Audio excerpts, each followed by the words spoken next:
Marwari media आप देख रहे हैं। आज 26 अक्टूबर 2024 शनिवार का दिन, हिंदू तिथि कार्तिक माह की 10वीं है। नजर डालेंगे आज की बड़ी खबरों पर। शुरुआत करेंगे देश की बड़ी खबर के साथ। बड़ी खबर, भारत और चीन के बीच 5 दिन पहले हुए समझौते के बाद शुक्रवार को दोनों देशों की सेनाएं पूर्वी लद्दाख सीमा से पीछे हट गई है। मीडिया रिपोर्ट्स के मुताबिक पूर्वी लद्दाख के डेमचोक और देपसांग पॉइंट में दोनों सेनाओं ने अपना अस्थायी टेंट और शेड हटाना शुरू कर दिए हैं। गाड़ियों और मिलिट्री उपकरण भी पीछे ले जाया जा रहा है। समझौते के मुताबिक सेनाओं के पीछे हटने के बाद दोनों देशों की सेनाएं लद्दाख के देपसांग और देमचोक इलाकों में पेट्रोलिंग कर सकेगी। आपको बता दूं, 2020 में भारत और चीन के सैनिकों के बीच गलवान झड़प के बाद देपसांग और डेमचोक में तनाव बना हुआ था। करीब 4 साल बाद 21 अक्टूबर को दोनों देशों के बीच यह समझौता हुआ है। अब शुक्रवार को दोनों देशों की सेनाएं पूर्वी लद्दाख सीमा से पीछे हट गई है। आगे बढ़ जाते हैं। बड़ी खबर, देश के कई राज्यों में तूफान दाना ने जबरदस्त तांडव मचाया है, लेकिन अब साइक्लोन दाना ओडिशा के तटों से टकराने के बाद कमजोर पड़ गया है।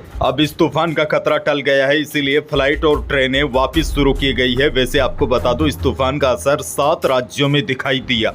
तूफान दाना ने कई जगह तबाही मचाई है, पेड़ उखड़ गए, कई गाड़ियों को नुकसान हुआ है। लेकिन अब चक्रवाती तूफान दाना लैंडफॉल के बाद कमजोर हो गया है। बहरहाल आगे बढ़ जाते हैं। राजस्थान से बहुत बड़ी खबर, राजस्थान के उपचुनाव में देवली उनियारा सीट पर कांग्रेस की मुश्किलें बढ़ गई है। यहाँ कांग्रेस के बागी नरेश मीणा ने भी नामांकन दाखिल कर दिया है। नामांकन के बाद नरेश मीणा ने समर्थकों को संबोधित करते हुए कहा कि स्क्रिप्ट भी मैं ही लिखूंगा और अभिनय भी मैं ही करूंगा। मेरी फिल्म में मैं ही हीरो हूँ और मैं ही विलन हूँ। बड़ी खबर यह है, कांग्रेस के नेता नरेश मीणा एक बार फिर पार्टी से बगावत करके देवली उनियारा सीट से नामांकन दाखिल कर दिया है।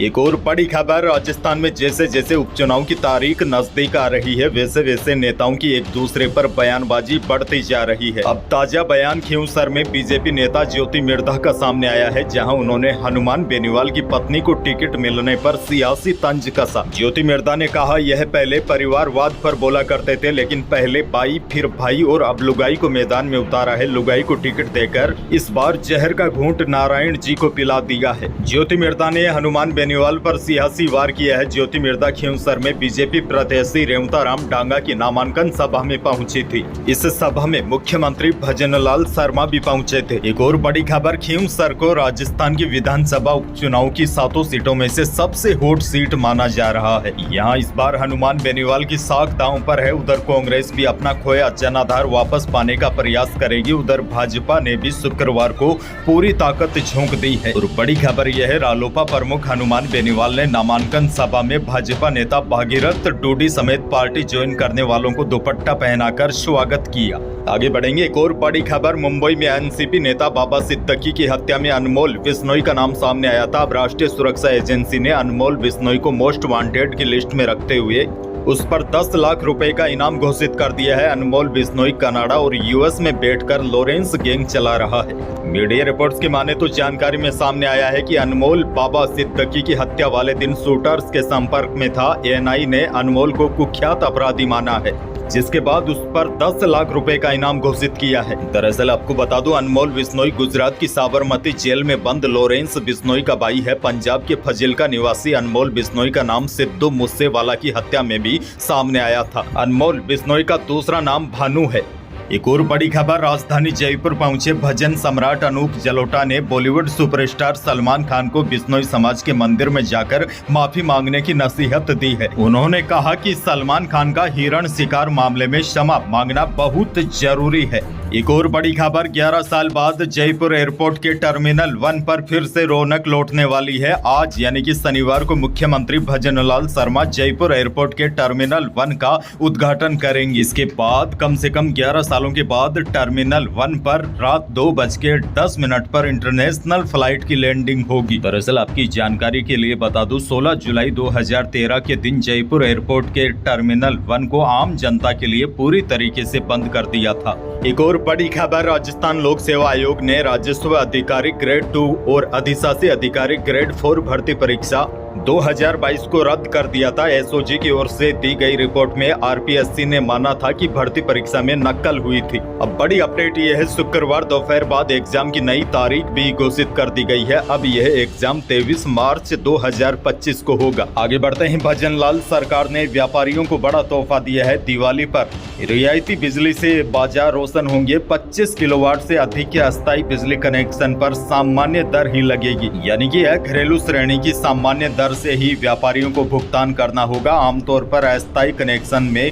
1.5 गुना टैरिफ लगता है। चूरू जिले से बड़ी खबर। दीपावली पर्व पर रात्रि 10 बजे से सुबह 6 बजे तक ध्वनि प्रदूषण करने वाले पटाखों पर प्रतिबंध लगाया गया है। चूरू के जिला कलेक्टर और जिला मजिस्ट्रेट अभिषेक सुराणा ने यह आदेश जारी किया है कि दीपावली पर्व पर रात्रि 10 बजे से सुबह 6 बजे तक ध्वनि प्रदूषण वाले पटाखों पर बैन रहेगा। आगे बढ़ेंगे। जोधपुर से बड़ी खबर। RAS प्रियंका बिश्नोई मौत मामले में अतिरिक्त सिविल न्यायाधीश व न्यायिक मजिस्ट्रेट संख्या 8 ने शुक्रवार को आदेश दिया है। कोर्ट में वसुंधरा अस्पताल के मालिक doctor Sanjay Makwana, doctor Renu Makwana, doctor Vinod सेली और डॉक्टर जितेंद्र के खिलाफ मामला दर्ज करवाने के आदेश जारी किए हैं। यानी कि जोधपुर में RAS प्रियंका बिश्नोई की जो मौत हुई थी, इस मामले में कहीं न कहीं कोर्ट ने डॉक्टरों को दोषी माना है और अब इस मामले में कोर्ट के आदेश पर डॉक्टरों के खिलाफ गैर इरादतन हत्या का मामला दर्ज होगा। आगे बढ़ जाते हैं। एक और बड़ी खबर। वायदा बाजार में नरमी के असर से जयपुर सराफा बाजार में शुक्रवार को चांदी 1200 रुपए कम होकर 99,000 रुपए प्रति किलो आ गई है। यानी कि एक बार फिर चांदी 1 लाख से नीचे उतर गई है, जबकि शुद्ध सोना और जेवराती सोना पूर्व स्तर पर ही टिके रहे। जयपुर सराफा बाजार में शुद्ध सोना 80,300 रुपए प्रति 10 ग्राम रहा। जेवराती सोना 75,100 रुपए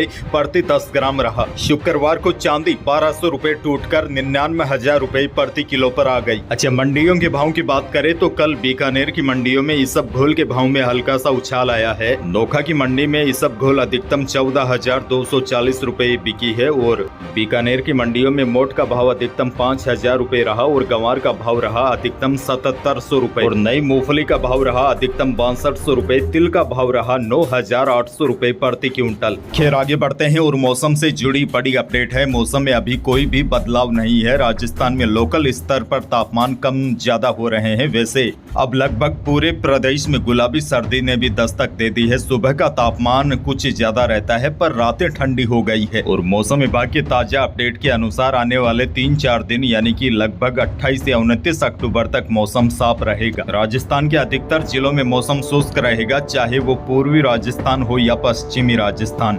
एक और बड़ी खबर देते हो। दिवाली का त्योहार मनाने की तारीख को लेकर अभी भी कई लोगों के बीच असमंजस की स्थिति है। दिवाली किस तारीख को है, 31 अक्टूबर को है या 1 नवंबर को? आपके मन में जितने भी दुविधा है, यह सारी दुविधा दूर हो जाएगी। कल शाम को ही मैंने पूरी डिटेल के साथ आपको एक वीडियो भी दिया है। वैसे आपको बता दूं, ज्यादातर ज्योतिषाचार्यों और पंडितों का कहना है कि 31 अक्टूबर को दीपावली मनाना ज्यादा शुभ रहेगा, यानी कि 31 अक्टूबर को ही दिवाली का त्योहार मनाया जाएगा। यही थी आज की बड़ी और महत्वपूर्ण खबरें। वीडियो को लाइक करना बिल्कुल न भूलिए और चैनल पर नए हैं तो सब्सक्राइब जरूर कीजिए ताकि आप अपडेट रहे बड़ी और काम की खबरों से।